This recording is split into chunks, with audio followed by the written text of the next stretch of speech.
nationalité. Je serai bref dans la troisième, je vois que vous me regardez.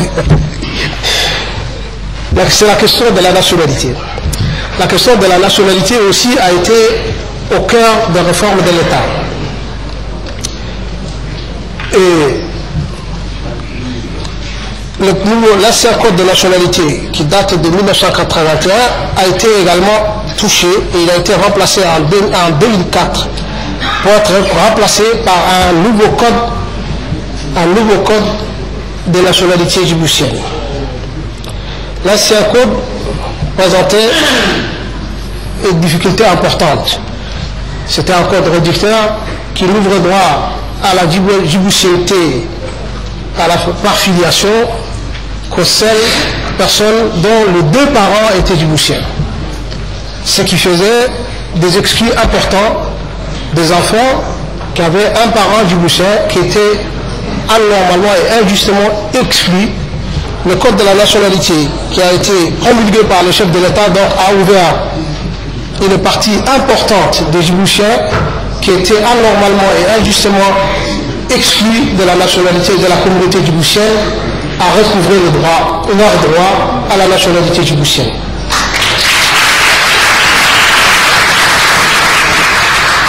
Ce code qui était très réducteur également et qui permettait au gouvernement et à l'administration de retirer la nationalité d'autorité.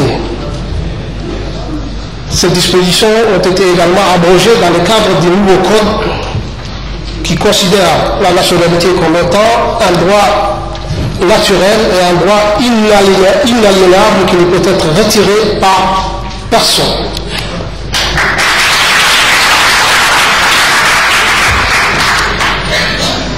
Enfin, je voudrais aborder la troisième partie qui est la partie de l'assistance aux victimes et aux personnes vulnérables.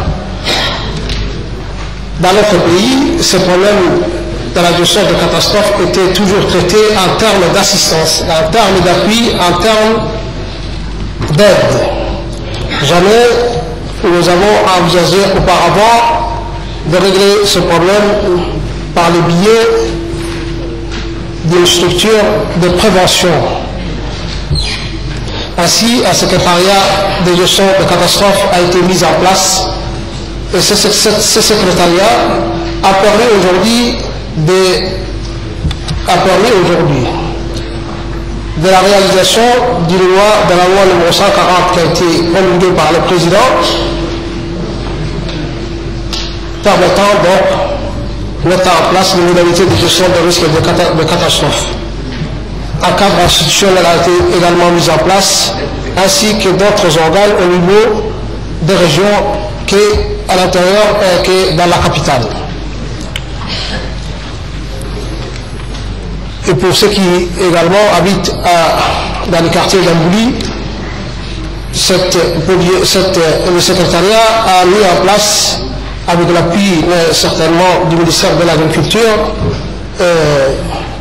a mis en place une sirène qui va retentir à chaque fois que l'aide s'approche.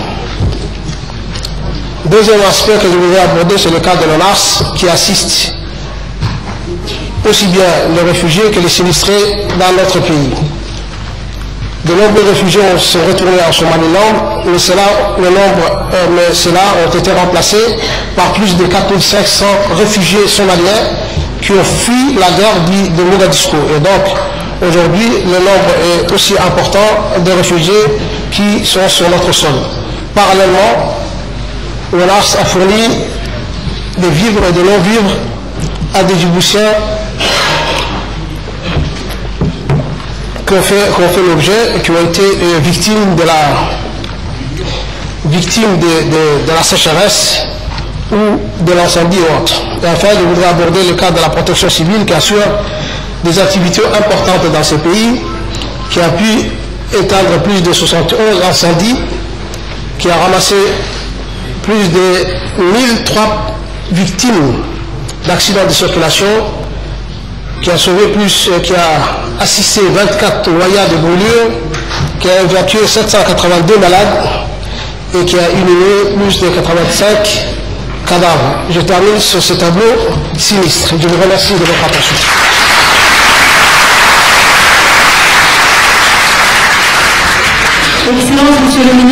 voudrais pas vous mettre la pression, mais je vous signale qu'un nombre impressionnant de questions vous guette, émanant à la fois des participants qui sont présents dans la salle que des internautes qui nous ont envoyé leurs questions donc à travers la toile. Nous allons essayer de vous les faire parvenir alternativement et je demande donc, je préviens d'avance mes frères et sœurs participants présents dans la salle qu'il nous faut absolument être bref dans la formulation des questions.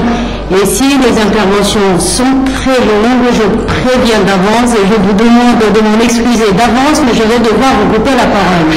Donc essayez s'il vous plaît d'être bref. Je donne tout de suite la parole, donc le débat est ouvert, à M.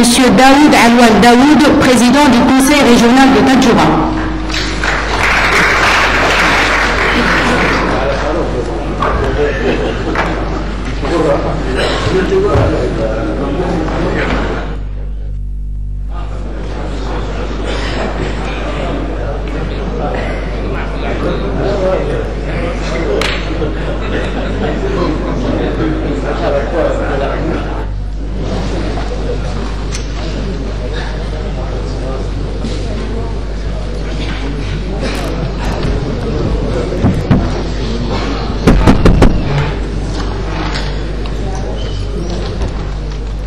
Son Excellence, Monsieur le Président de la République, Son Excellence, le Premier ministre, Monsieur le Secrétaire général du gouvernement, Mesdames et Messieurs les ministres, Mesdames et Messieurs les députés, honorables invités, Assalamu alaikum wa rahmatullahi wa barakatuh.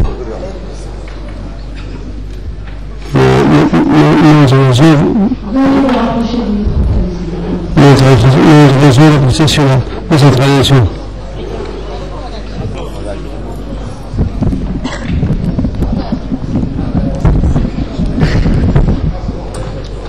La décentralisation est une grande et importante réforme initiée et lancée en 1989 par son Excellence le Président de la République, Ismaël Maguette, lors de son accession à la majorité suprême du pays. Au cours de cette première phase de décentralisation qui fut la phase de préparation de terrain, d'expérimentation et de fondation de ce processus qui donna naissance au Conseil régional provisoire du pays entre 2025. Un grand nombre d'activités ont été réalisées, notamment dans le cadre de la lutte contre la soif et l'appui de plusieurs autres projets répondant aux besoins réels et prioritaires de la population grâce à une enveloppe de 50 millions de francs outils mis à disposition des collectivités par le chef d'État pour la promotion du développement communautaire. À l'heure où nous entamons la deuxième moitié de notre mandat, dans la phase D, qui est la phase officielle de la décentralisation, ici l'élection régionale du 10 mars 2006, nous constatons que nous sommes loin de ce qui a été réalisé à l'époque dans la phase d'expérimentation et nous sommes réduits au point mort par manque de moyens financiers et par manque de transfert de compétences. En un mot, la décentralisation se trouve dans l'obligation et merci à cause de ce grand manque responsable. Le 13 et 14 novembre 2008, une rencontre interrégionale regroupant les deux responsables de chaque région, le président et le secrétaire exécutif, a été organisé sur les objectifs du Conseil régional de Tadjoura.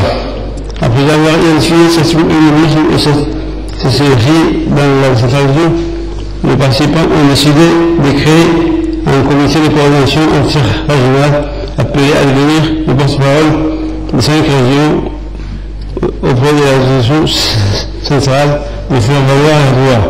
Pour commencer, je viens.